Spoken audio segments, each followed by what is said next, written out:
Shalom saudaraku, jumpa kembali dengan channel Trisno Kesaksianku.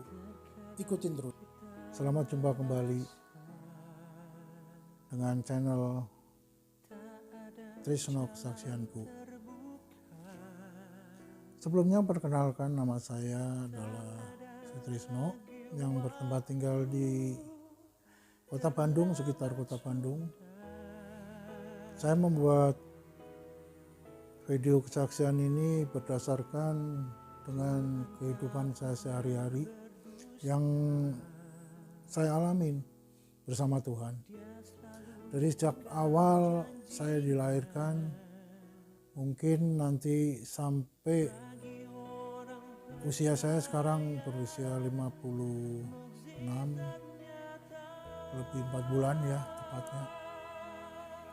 Jadi karena merasa saya punya keyakinan bahwa hidup saya dari awal, dari kandungan ibu saya, mami saya sudah dipilih oleh Tuhan untuk menjadi biji matanya. Maka dengan hobi saya untuk memposting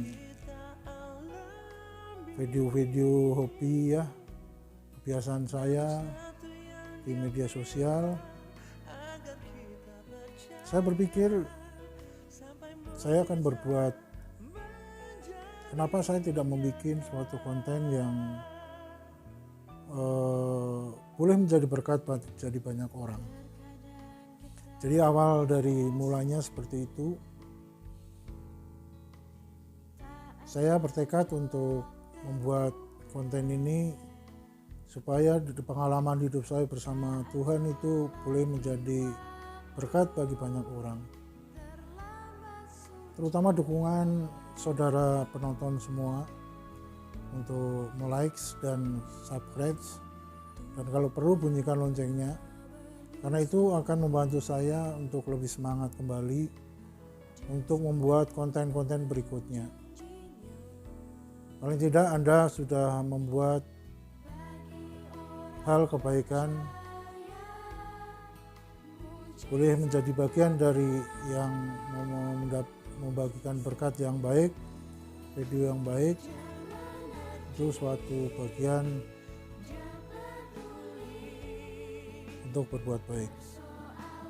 Maka dengan itu awalnya saya akan sulit sekali untuk melakukan hal seperti ini, karena biasa konten yang saya buat itu adalah suatu konten yang ya sifatnya mementingkan diri sendiri, yang sifatnya ingin dipuji banyak orang.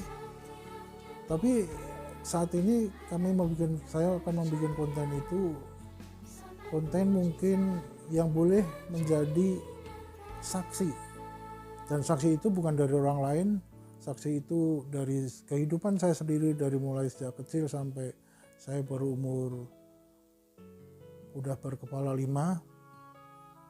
Saya akan mencoba hal itu, akan sangat-sangat sulit bagi saya untuk awal pertamanya ya. Tapi saya berusaha dan selalu berdoa bahwa semoga saya diberkatin dan diberi hikmat untuk menjadi berkat, khususnya bagi saya, keluarga saya, dan lebih luas lagi pada teman-teman kita, sahabat kita, saudara kita. Itu bro, awalnya bro. Jadi untuk kawan-kawan, sahabat, mas bro, tolong simak terus video saya, dan mungkin itu menjadi aspirasi bagi saya dan semangat bagi saya untuk membuat konten-konten berikutnya. Tanpa dari bantuan saudara, mungkin saya akan lemah, dan semua itu tertuju daripada hikmat daripada Tuhan. Dari awalnya saya akan bersaksi dari kenapa saya tadi katakan bahwa saya dipilih oleh Tuhan dari sejak kandungan ibu saya, mama saya.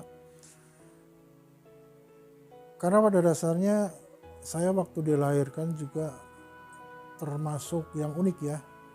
Waktu itu orang tua saya adalah pedagang di daerah Purwodadi Grobogan di sana, bahwa waktu itu subuh pagi-pagi ternyata mami saya itu udah merasa ingin mules gitu, seolah-olah mau melahirkan. Dan waktu itu pagi buta jauh dengan adanya suatu angkutan di sana, dan selanjutnya itu saya diangkut harus menuju ke klinik terdekat memakai zaman dulu tuh disebutnya gerobak gitu ya, gerobak yang ditarik oleh kuda. Zaman dulu tuh namanya klotok ya, jadi seperti bale-bale yang ditarik oleh kuda, jadi rata itu tempatnya. Nah, di dalam suatu perjalanan tersebut ternyata saya udah mau keluar dulu sebelum tempat puskesmas terdekat. Ternyata saya udah keburu keluar ceritanya di jalan, sehingga terpaksa diberhentikan di rumah-rumah sekitar situ dan minta tolong istilahnya kepada dukun paraji ya. Dukun paraji itu adalah seorang perempuan yang tugasnya melahirkan anak. Jadi kalau zaman dulu itu disebutnya dukun paraji atau tukang melahirkan anak. Kalau sekarang kan bidan-bidan udah banyak ya. Seperti itu cerita saya. Kemudian kata waktu itu saya itu dilahirkan itu dengan ada balutan di leher ini usus, kalau istilahnya zaman dulu itu kalung usus katanya. Menurut kepercayaan dari dulu, orang-orang dulu, kalau orang dilahirkan dengan kalung usus tanpa adanya bahaya yang ada, itu hidupnya itu katanya orangnya bisa menjadi pintar, anaknya bisa menjadi sumber teladan, bisa dikasihin banyak orang, jadi boleh menjadikan berkat lah di masa tuanya nanti atau remajanya nanti. Itu kepercayaan orang zaman dulu ya. Dari situ saya hidup di Purwodadi, kemudian terjadi ekonomi papi saya merosot. Itu Purwodadi Grobogan itu adalah di suatu kampung ya, bukan di kotanya. Kemudian papi saya pindah di daerah Merapen. Merapen itu juga daerah pelosok ya kalau Anda semuanya tahu. Dan bukan di Merapennya itu lebih pelosok lagi, yaitu ada di sekitar wilayah Ulu Totok. Di sana saya hidup bersama keluarga, dan kebetulan ada kakak papi saya yang ada tinggal di sana. Jadi maaf ya kalau saya kan orang turunan Chinese, jadi di tengah kampung itu rada aneh gitu. Jadi di sana ada 2 orang, keluarga saya dan keluarga papa saya, tapi beda kelurahan.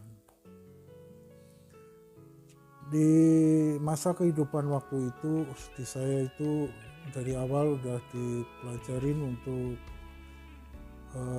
mengenal Tuhan, dan waktu itu saya selalu setiap hari Minggu itu saya antar oleh papi saya dengan naik sepeda ontel ya, zaman dulu sepeda kumbang lah istilahnya. Itu masuk setiap minggu kita masuk ke sekolah minggu, dan ada satu gereja di sana. Itu cukup lumayan jauh dari rumah saya, adalah hampir sekitar 20 km lah. Tetapi papi saya dengan rajin setiap minggu itu mengantarkan saya ke gereja tersebut. Dan suatu saat ada perayaan Natal di sana, dan di perayaan Natal itu ada perlombaan nyanyi untuk anak-anak sekolah minggu. Nah, di situ saya waktu itu mengikuti, dan saat itu puji Tuhan saya mendapat juara yang pertama. Saya masih ingat lirik lagunya yang waktu itu yang saya nyanyikan ya, yaitu lagu Jawa sih ya. Jadi semacam liriknya begini: nang gunung ono ngare Gusti Allah ono, nyangon ngendi paramu Gusti ono ugo. Yang kira-kira seperti itulah liriknya, saya masih ingat betul. Kemudian kalau di bahasa Indonesia kan di gunung maupun di lembah itu Tuhan Yesus itu ada. kemana kamu melangkah itu selalu ada Tuhan Yesus. Artinya seperti itu ya kalau diartikan. Jadi ketika waktu itu diumumkan bahwa siapa pemenangnya, itu puji Tuhan kebetulan saya jadi pemenang yang pertama. Waktu itu saya masih ingat adalah saya mendapatkan hadiah mobil-mobilan besi ya, kalau zaman sekarang itu Goodwill mainan Goodwill mobil-mobilan besi itu udah ada dari zaman dulu, cuma nggak terkenal seperti sekarang. Jadi saya mendapatkan hadiah itu. Betapa bahagianya waktu saat itu, karena saya waktu itu masih anak kecil. Kemudian saya begitu bangga dielulukan oleh teman-teman kami semua yang segereja ya, anak-anak sekolah minggu, namanya anak-anak kecil yang udah mendapat juara. Akhirnya kan begitu ya, riuh gitu ya. Akhirnya pada saat saya pulang waktu itu, dan saya masih ingat betul ketika pada malam waktu saya berdoa dengan usia anak sekecil, anak-anak sekolah minggu ya, anak kecil itu, saya sampai sekarang masih ingat bahwa saya sempat berdoa, Tuhan, saya pengen punya gereja, saya pengen ibadah di gereja saya sendiri. Itu pemikiran saat zaman saya masih anak-anak sekolah minggu loh. Dan saat sampai sekarang saya masih ingat itu. Apakah itu suatu euforia karena kesenangan, apakah itu suatu tuntunan dari hikmat daripada Tuhan, saya kurang tahu, kurang apa. Tetapi kalau hikmat daripada Tuhan, saya sampai usia sekarang ini saya belum pernah yang namanya sekolah Alkitab ya, belum pernah istilahnya ada keinginan untuk ke sana. Dan itu kalau nggak ada keinginan seperti itu, jelas-jelas nggak mungkin kan bisa mewujudkan cita-cita waktu saya masih jadi anak sekolah minggu. Tetapi yang saya satu yakin bahwa itu semuanya itu karena anugerah Tuhan, kasih karunia Tuhan. Sehingga pada akhir-akhir usia saya yang sekarang ini, saya baru menyadari, oh sebetulnya seperti itu tuh kehendak Allah. Makanya untuk belajar saya menjadi saksi, meluaskan kerajaan Tuhan, itu saya selalu berdoa. Dan saya akan mencoba, walaupun ini sulit, saya akan mencoba. Kemudian saya tahu memang gak gampang ya untuk menjadi orang, boleh dikatakan orang suci. Soalnya saya pernah mendengar dan membaca bahwa hanya orang suci lah yang dapat melihat Allah. Tetapi itu gak gampang. Tapi bisa dicoba. Bisa dipelajarin, tentunya dengan hikmat kepada Tuhan. Banyak cerita kesaksian saya yang lebih histeris lagi, yang lebih bersama Tuhan itu baik suka, baik duka, baik dalam segala hal. Itu banyak kesaksian yang begitu, kalau saya saksikan, itu banyak orang yang istilahnya betapa hebatnya Tuhan Yesus itu, betapa kuasanya kepada hidup kita, betapa otoritasnya Tuhan itu mencetak kita, membuat suatu bencana hidup sesuai dengan rencananya. Itu yang saya yakinin sampai sekarang. Dan saya selama bersama Tuhan selalu diberi hikmat. Dan saat ini baru ada suatu keberanian untuk menjadi saksinya, karena ada tertulis, jadilah saksiku, jadikan hidupmu kesaksian yang hidup. Itu yang saya pegang. Soalnya saya memang kalau tentang firman Tuhan, tentang hafal firman Tuhan, saya kurang begitu menghafalin, tapi saya sering dengar-dengaran dengan firman Tuhan melalui radio, melalui streaming, melalui YouTube, melalui di gereja-gereja. Itu saya paling suka. Cuma kalau untuk membaca Alkitab itu memang sih mungkin saya rada sulit. Soalnya memang saat ini juga mata saya kurang begitu jelas ya. Cuma saya yakin dengan adanya hikmat yang diberikan melalui telinga saya, melalui orang-orang khotbah, pendeta-pendeta yang udah hafal begitu, ngerti tentang isi Alkitab dan saya dengarkan, itu pasti saya yakin itu tidak salah ya. Jadi saya masih banyak belajar. Saat ini saya bergereja di Jalan Dewi Sartika Bandung. Mohon bimbingannya terus supaya saya maju terus.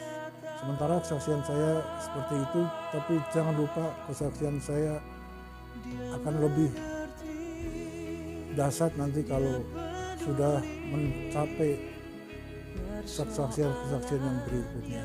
Karena banyak ya, tunggu video-video berikutnya untuk melihat video saya betapa dahsyatnya hidup bersama Tuhan dan kebersamaan Tuhan Yesus pada kehidupan kita masing-masing. Salam, sampai jumpa pada episode yang berikutnya. Namun satu yang Dia minta agar kita percaya. Jangan lupa like dan subscribe video ini agar menjadi berkat banyak orang, dan jangan lupa nyalakan loncengnya agar tidak ketinggalan dengan video-video saya berikutnya. Sampai jumpa, Tuhan memberkati.